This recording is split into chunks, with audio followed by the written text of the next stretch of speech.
Hey guys, ito po ang mga ampalaya namin. Magto 2 weeks na po ito. Bali, maglalagay po tayo ng abono, urea at saka yung 14-14. So ito, 6 po ito lahat. Nilagay ko lang po siya sa isang basket. So nirecycle ko po ito, yung nilalagyan niya. So ito po yung abono natin. Yung puti is yung urea. Ang kagandahan po sa urea is yung pangpatibay po ito sa mga ugat. At saka yung 14-14, pangpatibay din ng ugat at saka yung pambabunga.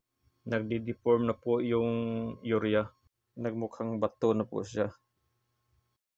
Sa yung kulay pula is yung potash, yung 0060. So pangpabunga po ito. So ito po yung forma ng 14-14. So dito po tayo mag-mix ng abono sa balde. Maglagay po tayo ng 5 kabong tubig sa isang balde. So dito po tayo magmi-mix ng ating abono. Ang kagandahan po ng diluted na paglalagay ng abono is madali po siyang ma-absorb ng mga ugat ng mga halaman. 5 kabo ng tubig lang po ang nilagay ko kasi hindi naman karamihan yung tinanim.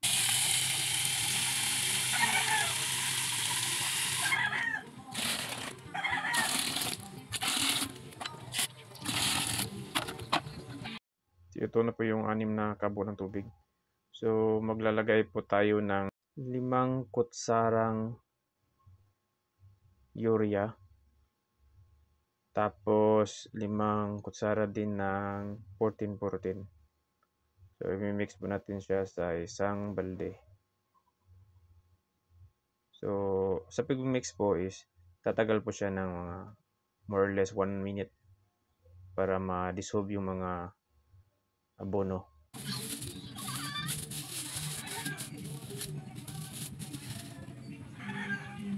Ang gamit ko pong tubig dyan is yung tubig galing ng deep well. Yung nabuka siyang yellowish kasi tubig tabay po yan. So 5 kutsarang urea ilagay natin. So disposable na kutsara po yung ginagamit ko. Tapos 5 kutsara din ng 14-14.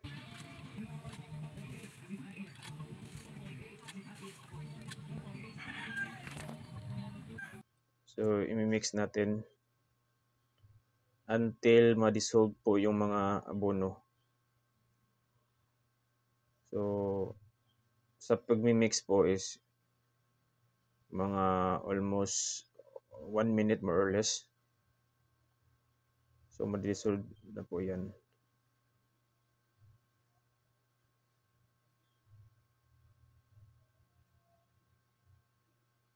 Haluan po natin hanggang bola na po yung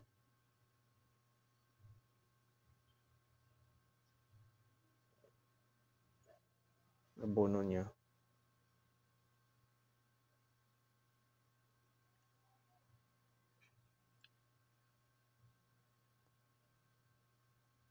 After po ma-dissolve, yun pwede na po natin i-dilig sa mga halaman natin or dilig natin sa mga tinanim natin na ampalaya.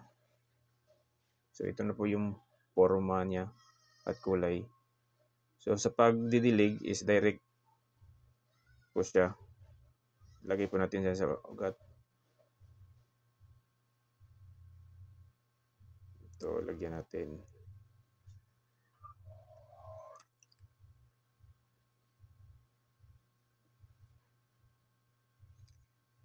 Basta po yung lupa niya kasi umuulan po kasi dito. So, kagandahan din 'pag naglalagay tayo dito is yung umuulan, yung tag-ulan ba.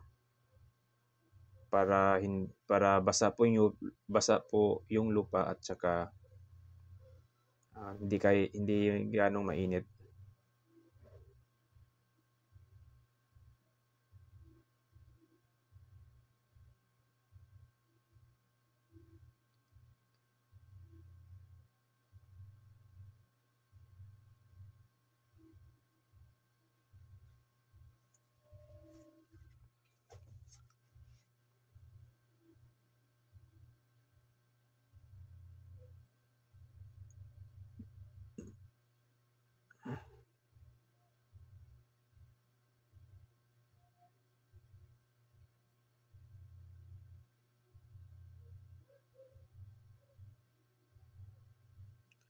Tsaka ito yung sili namin.